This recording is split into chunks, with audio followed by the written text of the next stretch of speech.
This is Severe MMA. We're at the BT Sports studio for Cage Warriors Unplugged, and we're along, so far, Fight of the Night, and Fight of the Night winner, Shaj Haque, as he outworked Sam Creasy over 3 rounds. But Shaj, people have leveled some criticism in the past saying, you're a grinder, it's a bit boring. There was nothing boring about this one. Talk us through it. Yeah, it's my style. I think I've had a few grindy fights, it was early in my career when I was still kind of finding my feet. But I think I've got everybody looks at, I've had a lot of decisions, but I think you look through my record, right? It's hard, I don't like making excuses, but I've fought pretty much the best there is. I don't think if you look through my record, I don't think there's anybody in the UK that's had as many high-profile fights or like high-caliber opponents as I have from when I started. From my pro debut, I fought a featherweight as well. I fought bantamweight, I fought Ronnie Mann. Yeah.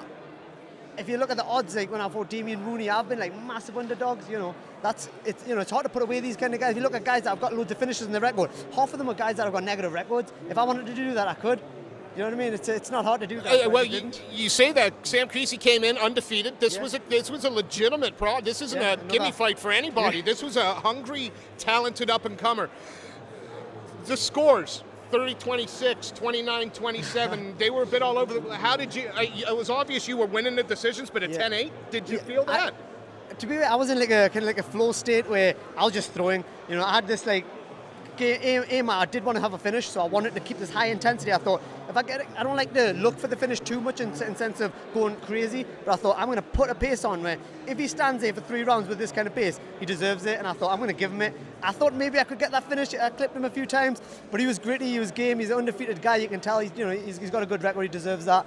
He's a tough guy. You set the pace, but it was always a pace looking to, again, there was no grind layer prey here. You were looking to damage all the time. And the body kick today, you were using that quite a lot. Was that part of the game plan? Yeah, like my coach is a genius. He watched, we watch fights and I always come with a game plan. And he watched him, he analysed him, he said, look, he stands a certain way. He was looking at his posture, he goes, your body kick's gonna land all day. Let's get that back in the game. He said he's going to fight in his back foot, he's going to come on heavy on his front leg when he tries to attack. He's going to go for my legs, which I kind of knew the leg kicks were going to come. He told me everything. I prepared for exactly how it happened. Everything went exactly how I planned. I was just hoping that maybe I could get that finish this time. I was looking for it, you could kind of tell. I was just trying to get that shot, and I think being the lighter guy, obviously, it's a little bit more difficult. I was a bit smaller opponent, smaller guy again. But it'll come, I'm telling you, these finishes will come. Yeah, I'm not working on it. I am working on this stuff. And the flyweight division, it's now, making noise. People are really interested in the all action of the lower weights. You fought a who's who. We know your CV. What do you want next? In the cage, you said, Graham Boylan, give me a shot at the flyweight Cage Warriors title. I should have had that title 2 years ago when the Cage Warriors kind of had a few problems where they went quiet for a bit. I should have had that title then. And then that was my aim. That was meant to be my next fight. I'd beat Damien Rooney. It was meant to be the next shot with the title. And then it just kind of killed my plan. And then I kind of had to look for other things. I went forward to Ronnie Mann.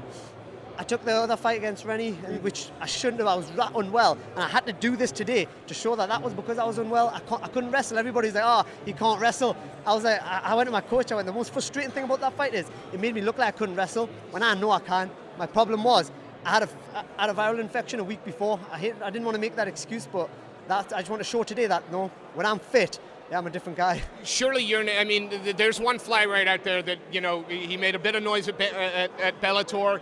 He's well known in the UK. That's Pietro Menga. He complains he can't get competition, that he can't get fights.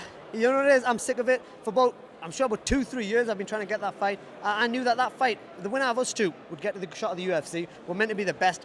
I know 100% now I class myself way above him now. If you look through my record to his record, I've got much bigger wins than him. I've fought more tougher guys than him. I haven't dodged anybody.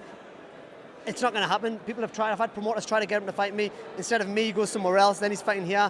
It makes it seem like he can't fight me, but then it's just, I'm sick of it. I think I'm just thought, that's it. I'm going to go another route and I'm going to show that I'm the best guy. I'm fighting all the best. Just look through the records, let them do the talking. Shaj, it was a hell of a performance today. 3 non-stop rounds.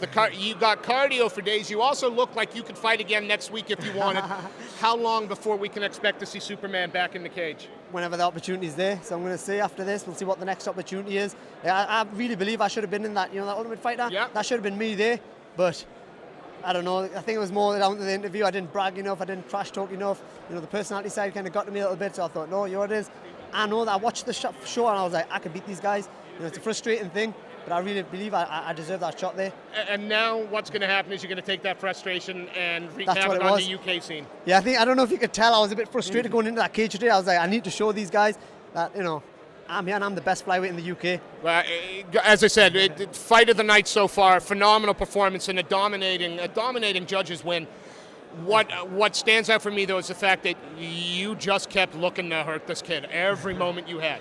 Yeah, that was it. I said to my coach, I'm going to just keep going. I thought, whatever happens, happens. But this fight, when Ian Dean told me I was in the prelims, I was like, worst thing you've made. This fight should be a main card fight. And I wanted to show that prelim fight was going to be fight of the night. I said that to my coach beforehand. I went, after this fight, they're going to say they wish they had that on the main card because I should have been on the main card today. They might be wishing that in a couple hours' time. Shaj, it's a pleasure watching you work. Thank you. We look forward to seeing you fight again, hopefully for the Cage Warriors flyweight title. Yeah, definitely. Yeah, I also just give a thanks to my sponsors. Yeah, Olympia Fightwear, they've been really good. Funky Gums always give me my gum shields, and I've got Anisas, I've got even my BJJ team, and Man vs Food. Yeah, these sponsors, they help me out, and then my family, and I've got such a good support structure that this is why I felt so unbeatable now. I've got a good wife, she's also really supportive of me. I've got a team that is just like hidden geniuses, I like to say. Nobody really knows of them yet. I've got lads over there like Jordan Cooper, nobody even knows him, but this guy's a genius, jiu-jitsu genius. People think I can't grapple, but trust me, when I train with a guy like him, no one knows of him. He's better than these black belts that you see.